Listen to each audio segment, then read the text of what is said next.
تم بیمار ہو؟ اس نے چھوٹتے ہی سالار سے پوچھا۔ نہیں، میں بالکل ٹھیک ہوں، سالار نے مسکرانے کی کوشش کی۔ لگ تو نہیں رہے ہو؟ کامران کی تشویش میں کچھ اور اضافہ ہونے لگا۔ وہ آنکھوں میں آنکھیں ڈال کر بات کیا کرتا تھا، آج خلاف معمول وہ آنکھیں چرا رہا تھا۔ گاڑی ڈرائیو کرتے ہوئے وہ بہت غور سے سالار کو دیکھتا رہا۔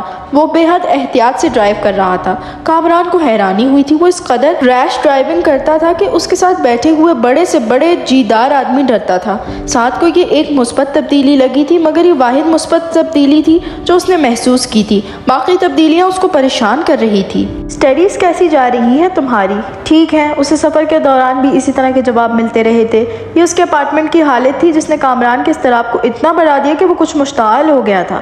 یہ تمہارا اپارٹمنٹ ہے سالار؟ مائی گاڈ! سالار کے پیچھے اس کے اپارٹمنٹ میں داخل ہوتے ہی وہ چلا اٹھا تھا۔ سالار اپنی چیزوں کو جس طرح منظم رکھنے کا عادی تھا، وہ نظم و ضبط وہاں نظر نہیں آ رہا تھا۔ وہاں ہر چیز ابتر حالت میں نظر آ رہی تھی۔ جگہ جگہ اس کے کپڑے، جرابیں اور جوتے بکھرے پڑے تھے۔ کتابوں، اخباروں اور میگزینز کا بھی یہی حال تھا۔ کچن کی حالت سب سے بری تھی اور باتھ روم اس سے بھی زیادہ۔ کامران نے کچھ شوق کی حالت میں پورے اپارٹمنٹ کا جائزہ لیا۔ کتنے ماہ سے تم نے صفائی نہیں کی ہے؟ میں ابھی کر دیتا ہوں، سالار نے سرد مہری کے عالم میں چیزیں اٹھاتے ہوئے کہا۔ تم اس طرح رہنے کے عادی تو نہیں تھے، اب کیا ہو گیا؟ کامران بہت پریشان تھا۔ کامران نے اچانک ایک میز پر سگریٹ کے ٹکڑوں سے بھری اس ٹرے کے پاس جا کر سگریٹ کے ٹکڑوں کو سونگھنا شروع کر دیا۔ سالار نے چپتی ہوئی تیز نظروں سے اپنے بھائی کو دیکھا مگر کچھ کہا نہیں۔ کامران نے چند لمحوں کے بعد وہ اس ٹرے نیچے پٹخ دیا۔ Salar, what are you up to this time? مجھے صاف صاف بتاؤ، مسئلہ کیا ہے؟ ڈرگز استعمال کر رہے ہو تم؟ نہیں، میں کچھ استعمال نہیں کر رہا، اس کے جواب نے کامران کو خاصا مشتعل کر دیا۔ وہ اسے کندھے سے پکڑ کر تقریباً کھینچتے ہوئے باتھ روم کے آئینے کے سامنے لے آیا۔ شکل دیکھو اپنی، ڈرگ ایڈکٹ والی شکل ہے یا نہیں؟ اور حرکتیں تو بالکل ویسی ہی ہیں۔ دیکھو، نظریں اٹھاؤ اپنی، چہرہ دیکھو اپنا۔ وہ اب اسے کالر سے کھینچتے ہوئے کہہ رہا تھا۔ سالار آئینے میں اپنے آپ کو دیکھے بغیر بھی جانتا تھا کہ وہ اس وقت کیسا نظر آ رہا ہوگا۔ گہرے حلقوں اور بڑی ہوئی شیو کے ساتھ وہ کیسا نظر آ سکتا تھا؟ رہی سہی کسر ان محاسوں اور ہونٹوں پر جمی ہوئی پیپڑیوں نے پوری کر دی تھی جو بے تحاشا کافی اور سگریٹ پینے کا نتیجہ تھے۔ محاسوں کی وجہ سے اس نے روز شیو کرنی بند کر دی تھی۔ کچھ ناراضگی کے عالم میں اس نے کامران سے اپنا کالر چھڑایا اور آئینے پر نظریں دوڑائے بغیر باتھ روم سے نکلنے کی کوشش کی۔ لعنت برس رہی ہے تمہاری شکل پر۔ لعنت وہ لفظ تھا جو کامران اکثر استعمال کیا کرتا تھا۔ سالار نے پہلے کبھی اس لفظ کو محسوس نہیں کیا تھا، مگر اس وقت کامران کے منہ سے ہی جملہ سن کر وہ جیسے بھڑک اٹھا تھا۔ ہاں، لعنت برس رہی ہے میری شکل پر تو؟ وہ قدرے بھپرے ہوئے انداز میں کامران کے سامنے تن کر کھڑا ہو گیا۔ جب میں کہہ رہا ہوں کہ میں ڈرگز نہیں لے رہا تو میں نہیں لے رہا، آپ کو میرا یقین کرنا چاہیے۔ تم پر یقین؟ کامران نے طنزیہ لہجے میں اس کے پیچھے باتھ روم سے باہر نکلتے ہوئے کہا۔ اس نے ہون بھینچ لیے اور کمرے کی چیزیں سمیٹنے کا کام جاری رکھا۔ یونیورسٹی جا رہے ہو تم؟ ساتھ کو اچانک ایک اور اندیشہ ہوا۔ جا رہا ہوں، وہ چیزیں اٹھاتا رہا۔ کامران کو تسلی نہیں ہوئی۔ میرے ساتھ ہاسپٹل چلو، میں تمہارا چیک اپ کروانا چاہتا ہوں۔ اگر آپ یہ سب کرنے آئے ہیں تو بہتر ہے واپس چلے جائیں۔ میں کوئی کنڈر گارڈن کا بچہ نہیں ہوں، میں اپنا خیال رکھ سکتا ہوں۔ کامران نے اس بار کچھ کہنے کے بجائے اس کے ساتھ مل کر چیزیں اٹھانی شروع کر دی۔ سالار نے اطمینان کا سانس لیا۔ اس کا خیال تھا کہ اب وہ اس معاملے پر دوبارہ بحث نہیں کرے گا، مگر یہ اس کا اندازہ غلط تھا۔ کامران نے اس کے پاس اپنا قیام اور لمبا کر دیا۔ 2-3 دن کی بجائے وہ ایک پورا ہفتہ وہاں رہا۔ سالار اس کے قیام کے دوران باقاعدگی سے یونیورسٹی جاتا رہا، مگر کامران اس دوران اس کے دوستوں اور یونیورسٹی کے پروفیسر سے ملتا رہا۔ سیمسٹر میں فیل ہونے کی خبر بھی اسے سالار کے دوستوں سے ہی ملی تھی اور کامران کے لیے یہ ایک شوق تھا۔ سالار سے کچھ بھی توقع کی جا سکتی تھی، مگر سیمسٹر میں فیل ہونا، اور وہ بھی اس بری طرح جبکہ وہ کچھ عرصے پہلے تک یونیورسٹی کے پچھلے ریکارڈز بریک کرتے ہوئے ٹاپ کر رہا تھا۔ اس بار اس نے سالار سے اس معاملے کو ڈسکس نہیں کیا، بلکہ پاکستان سکندر عثمان کو فون کر کے سارے معاملے سے آگاہ کر دیا۔ سکندر عثمان کے پیروں تلے سے ایک بار پھر زمین نکل گئی تھی۔ سالار نے اپنا سابقہ ریکارڈ برقرار رکھا تھا۔ وہ 1-1.5 سال کے بعد ان کے لیے کوئی نہ کوئی نیا مسئلہ کھڑا کرتا رہتا تھا، اور ہاشم مبین والے معاملے کو بھی اتنا ہی عرصہ ہونے والا تھا۔ آپ ابھی اس معاملے پر بات نہ کریں۔ یونیورسٹی میں کچھ چھٹیاں ہونے والی ہیں، آپ اسے پاکستان بلا لیں، کچھ عرصے کے لیے وہاں رکھیں، پھر ممی سے کہیں کہ وہ اس کے ساتھ واپسی یہاں آ جائیں، اور جب تک اس کی تعلیم ختم نہیں ہوتی اس کے ساتھ رہیں۔ کامران نے سکندر عثمان کو سمجھایا۔ سکندر نے اس بار ایسا ہی کیا تھا۔ وہ بتائے بغیر چھٹیاں شروع ہونے سے پہلے نیو ہیون پہنچ گئے۔ اس کا حلیہ دیکھ کر سکندر عثمان کے پیٹ میں گرہیں پڑنے لگ گئی تھی، مگر انہوں نے کامران کی طرح اس سے بحث نہیں کی۔ انہوں نے اسے اپنے ساتھ پاکستان چلنے کے لیے کہا۔ اس کے احتجاج اور تعلیمی مصروفیات کے بہانے کو نظر انداز کرتے ہوئے انہوں نے زبردستی اس کی سیٹ بک کروا دی اور اسے پاکستان لے آئے۔ وہ رات 1 بجے پاکستان پہنچے۔ سکندر اور طیبہ سونے کے لیے چلے گئے۔ وہ اپنے کمرے میں آ گیا۔ وہ تقریباً 1.5 سال کے بعد اپنے کمرے کو دیکھ رہا تھا۔ سب کچھ ویسا ہی تھا جیسے وہ چھوڑ کر گیا تھا۔ کپڑے تبدیل کرنے کے بعد وہ لائٹ آف کر کے اپنے بیڈ پر لیٹ گیا۔ وہ فلائٹ کے دوران سوتا رہا تھا، اس لیے اس وقت اسے نیند محسوس نہیں ہو رہی تھی۔ شاید یہ جغرافیائی تبدیلی تھی جس کی وجہ سے وہ سو نہیں پا رہا تھا۔ میں واقعی آہستہ آہستہ بے خوابی کا شکار ہو جاؤں گا، اس نے تاریکی میں کمرے کی چھت کو گھورتے ہوئے کہا۔ کچھ دیر اسی طرح بیٹھ کروٹیں بدلتے رہنے کے بعد وہ اٹھ بیٹھا۔ کمرے کی کھڑکیوں کی طرف جاتے ہوئے اس نے پردوں کو ہٹا دیا۔ اس کی کھڑکیوں کے پار وسیع سائیڈ لان کی دوسری طرف ہاشم مبین کا گھر نظر آ رہا تھا۔ اس نے اتنے سالوں اس کھڑکی کے پردے آگے پیچھے کرتے کبھی ہاشم مبین کے گھر پر غور نہیں کیا تھا، مگر اس وقت وہ بہت دیر تک تاریکی میں اس گھر کے اوپر والے فلور کی لائٹ میں نظر آنے والی اس عمارت کو دیکھتا رہا۔ بہت ساری باتیں اسے یکدم یاد آنے لگی تھی۔ اس نے پردے ایک بار پھر برابر کر دیے۔ وسیم کے گھر والوں کو امامہ کا پتہ چلا؟ اس نے اگلے دن ناصرہ سے پوچھا۔ ناصرہ نے اسے کچھ عجیب نظروں سے دیکھا۔ نہیں جی، کہاں پتہ چلا، انہوں نے تو ایک ایک جگہ چھان ماری مگر کہیں کچھ پتہ نہیں چلا۔ انہیں شک ابھی بھی آپ پر ہی ہے، سلمہ بی بی تو بہت گالیاں دیتی ہیں آپ کو۔ سالار اسے دیکھتا رہا۔ گھر کے نوکروں سے بھی پولیس نے بڑی پوچھ گچھ کی، مگر میں نے تو مجال ہے ذرا بھی کچھ بتایا ہو۔ انہوں نے مجھے کام سے بھی نکال دیا تھا، مجھے بھی، میری بیٹی کو بھی، پھر بعد میں دوبارہ رکھ لیا۔ آپ کے بارے میں مجھ سے پوچھتے رہتے ہیں، شاید رکھا بھی ان لوگوں نے دوبارہ اسی لیے ہے کہ یہاں کی خبریں میں وہاں دیتی رہوں، میں بھی آئیں بائیں شائیں کر کے ٹال دیتی ہوں۔ وہ بات کو کہاں سے کہاں لے کر جا رہی تھی۔ سالار نے فوراً مداخلت کی۔ پولیس ابھی بھی ڈھونڈ رہی ہے؟ ہاں جی، ابھی بھی تلاش کر رہے ہیں، مجھے زیادہ تو پتہ نہیں، وہ لوگ ہر چیز چھپاتے ہیں نوکروں سے، امامہ بی بی کی بات بھی نہیں کرتے ہمارے سامنے، مگر پھر بھی کبھی کبھار کوئی اڑتی خبر مل جاتی ہے ہمیں۔ سالار صاحب، کیا آپ کو بھی امامہ بی بی کا پتہ نہیں ہے؟ ناصرہ نے بات کرتے کرتے اچانک اس سے پوچھا۔ مجھے کیسے پتہ ہو سکتا ہے؟ سالار نے ناصرہ کو گھورا۔ ایسے ہی پوچھ رہی ہوں جی، آپ کے ساتھ ان کی دوستی تھی اس لیے میں نے سوچا شاید آپ کو پتہ ہو۔ وہ جو ایک بار آپ نے میرے ہاتھ کچھ کاغذ بھجوائے تھے وہ کس لیے تھے؟ اس کا تجسس اب تشویشناک حد تک بڑھ چکا تھا۔ اس گھر کے کاغذات تھے، میں نے یہ گھر اس کے نام کر دیا تھا۔ ناصرہ کا منہ کھلا کا کھلا رہ گیا، پھر وہ کچھ سنبھلی۔ پر جی، یہ گھر تو سکندر صاحب کے نام پر ہے۔ ہاں، مگر یہ مجھے تب پتہ نہیں تھا۔ یہ بات تم نے ان لوگوں کو بتائی ہے کہ تم یہاں سے کوئی کاغذ لے کر اس کے پاس گئی تھی؟ ناصرہ نے کانوں کو ہاتھ لگائے۔ توبہ کریں جی، میں نے کیوں بتانا تھا؟ میں نے تو سکندر صاحب کو نہیں بتایا، اور یہی بہتر ہے کہ تم اپنا منہ اسی طرح ہمیشہ کے لیے بند رکھو۔ اگر یہ بات ان کو پتہ چلی تو پاپا تمہیں سامان سمیت گھر سے اٹھا کر باہر پھینک دیں گے۔ تم ان کے غصے کو جانتی ہو، جاؤ اب یہاں سے، سالار نے ترشی سے کہا۔ ناصرہ خاموشی سے اس کے کمرے سے نکل گئی۔ وہ ویکینڈ پر کبھی کبھار ہائیکنگ کے لیے مارگلا کی پہاڑیوں پر جایا کرتا تھا۔ وہ ویکینڈ نہیں تھا، مگر اچانک ہی اس کا موڈ وہاں جانے کا بن گیا۔ ہمیشہ کی طرح گاڑی نیچے پارک کر کے وہ ایک بیگ اپنی پشت پر ڈالے ہائیکنگ کرتا رہا۔ واپسی کا سفر اس نے تب شروع کیا جب سائے لمبے ہونے لگے۔ وہ اندازہ کر سکتا تھا کہ اسے اپنی گاڑی تک پہنچنے میں 2 گھنٹے لگیں گے۔ واپسی کے سفر کو کچھ تیزی سے طے کرنے کے لیے وہ سڑک پر آ گیا جہاں سے عام طور پر لوگ گزرتے تھے۔ اس نے ابھی کچھ فاصلہ طے ہی کیا تھا جب اسے اپنے پیچھے تیز قدموں کی آواز سنائی دی۔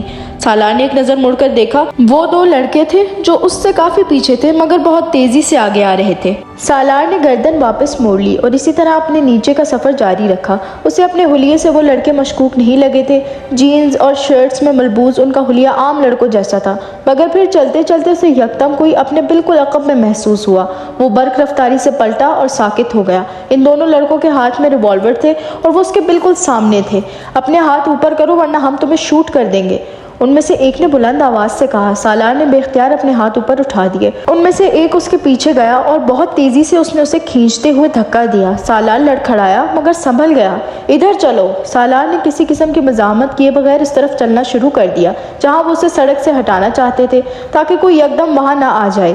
ان میں سے ایک نے تقریباً دھکیلتے ہوئے اسے رستے سے ہٹا کر جھاڑیوں اور درختوں کے اندر لے گیا۔ گھٹنوں کے بل بیٹھو، ایک نے درشتی سے اس سے کہا۔ سالار نے خاموشی سے اس کے حکم پر عمل کیا۔ وہ جانتا تھا کہ وہ لوگ اس کی چیزیں چھینیں گے اور پھر اسے چھوڑ دیں گے، اور وہ ایسا کوئی کام نہیں کرنا چاہتا تھا جس سے وہ دونوں مشتعل ہو کر اسے نقصان پہنچاتے۔ ان میں سے ایک اس کے پیچھے گیا اور اس نے اس کی پشت پر لٹکا ہوا چھوٹا سا بیگ اتار لیا۔ ایک بیگ میں ایک کیمرہ، چند film roll, battery, telescope, first aid kit, wallet, پانی کی بوتل اور چند کھانے کی چیزیں تھیں۔ جس لڑکے نے بیگ اتارا تھا وہ بیگ کھول کر اندر موجود چیزوں کا جائزہ لیتا رہا۔ پھر اس نے والیٹ کھول کر اس کے اندر موجود کرنسی اور کریڈٹ کارڈز کا جائزہ لیا۔ اس کے بعد اس نے بیگ میں ٹشو کا پیکٹ نکال لیا اور پھر فرسٹ ایڈ کٹ بھی نکال لی۔ اب تم کھڑے ہو جاؤ، اس لڑکے نے تحقیرانہ انداز میں کہا۔ سالار اس طرح ہاتھ سر سے اوپر اٹھائے کھڑا ہو گیا۔ اس لڑکے نے اس کی پشت پر جا کر اس کی شارٹس کی جیبوں میں ہاتھ ڈال کر انہیں ٹٹولا اور اس میں موجود گاڑی کی چابی نکال لی۔ گڈ، کار ہے۔ سالار کو پہلی بار کچھ تشویش ہوئی۔ تم لوگ میرا بیگ لے جاؤ مگر کار کو رہنے دو۔ سالار نے پہلی بار انہیں مخاطب کیا۔ کیوں؟ کار کو کیوں رہنے دیں؟ تم ہماری خالہ کے بیٹے ہو کہ کار کو رہنے دیں؟ اس لڑکے نے درست لہجے میں کہا۔ تم لوگ اگر کار لے جانے کی کوشش کرو گے تمہیں بہت سے پرابلمز ہوں گے۔ صرف کار کی چابی مل جانے سے تم کار نہیں لے جا سکو گے، اس میں اور بھی بہت سے لاکس ہیں۔ سالار نے ان سے کہا۔ وہ ہمارا مسئلہ ہے، تمہارا نہیں، اس لڑکے نے اس سے کہا اور پھر آگے بڑھ کر اس کی آنکھوں سے گلاسز چھین لیے۔ اپنے جاگرز اتار دو۔ سالار نے حیرانی سے اسے دیکھا۔ جاگرز کس لیے؟ اس بار اس لڑکے نے جواب دینے کے بجائے پوری قوت سے ایک تھپڑ سالار کے منہ پر مارا۔ وہ لڑکھڑا گیا۔ چند لمحوں کے لیے اس کی آنکھوں کے سامنے تارے ناچ گئے۔ دوبارہ کوئی سوال مت کرنا، جاگرز اتارو۔ سالار خشمگین نظروں سے اسے دیکھنے لگا۔ دوسرے لڑکے نے اس پر تانے ہوئے ریوالور کے چیمبر کو ایک بار جتانے والے انداز میں حرکت دی۔ پہلے لڑکے نے ایک اور تھپڑ اس بار سالار کے دوسرے گال پر مارا۔ اب دیکھو، اس طرح جاگرز اتارو، اس نے سختی سے کہا۔ سالار نے اس بار اس کی طرف دیکھے بغیر نیچے جھک کر آہستہ آہستہ اپنے دونوں جاگرز اتار دیے۔ اب اس کے پیروں میں صرف جرابیں رہ گئی تھی۔ اپنی شرٹ اتارو۔ سالار ایک بار پھر اعتراض کرنا چاہتا تھا مگر وہ دوبارہ تھپڑ کھانا نہیں چاہتا تھا۔ اگر ان دونوں کے پاس ریوالور نہ ہوتے تو وہ جسمانی طور پر ان سے بہت بہتر تھا اور یقیناً اس وقت ان کی ٹھکائی کر رہا ہوتا، مگر ان کے پاس ریوالور کی موجودگی نے یکدم اس کے سامنے بے بس کر دیا تھا۔ اس نے اپنی شرٹ اتار کر اس لڑکے کی طرف بڑھائی۔ نیچے پھینکو، اس لڑکے نے تحقیرانہ انداز میں کہا۔ سالار نے شرٹ نیچے پھینک دی۔ اس لڑکے نے اپنے بائیں ہاتھ کو جیب میں ڈال کر کوئی چیز نکالی۔ وہ پلاسٹک کی باریک ڈوری کا ایک گچھا تھا۔ اسے دیکھتے ہی سالار کی سمجھ میں آ گیا کہ وہ کیا کرنا چاہتے ہیں۔ وہ بے اختیار پریشان ہوا۔ شام ہو رہی تھی، کچھ ہی دیر میں وہاں اندھیرا چھا جاتا اور وہ وہاں میں سے کسی طرح رہائی حاصل کرنا چاہتا تھا۔ دیکھو، مجھے باندھو مت، میں کسی کو کچھ نہیں بتاؤں گا، تم میرا بیگ اور میری کار لے جاؤ، اس نے اس بار مدافعانہ انداز میں کہا۔ اس لڑکے نے کچھ بھی کہے بغیر پوری قوت سے اس کے پیٹ میں ایک گھونسا مارا۔ سالار درد سے دھورا ہو گیا۔ اس کے منہ سے ایک چیخ نکلی تھی۔ کوئی مشورہ نہیں۔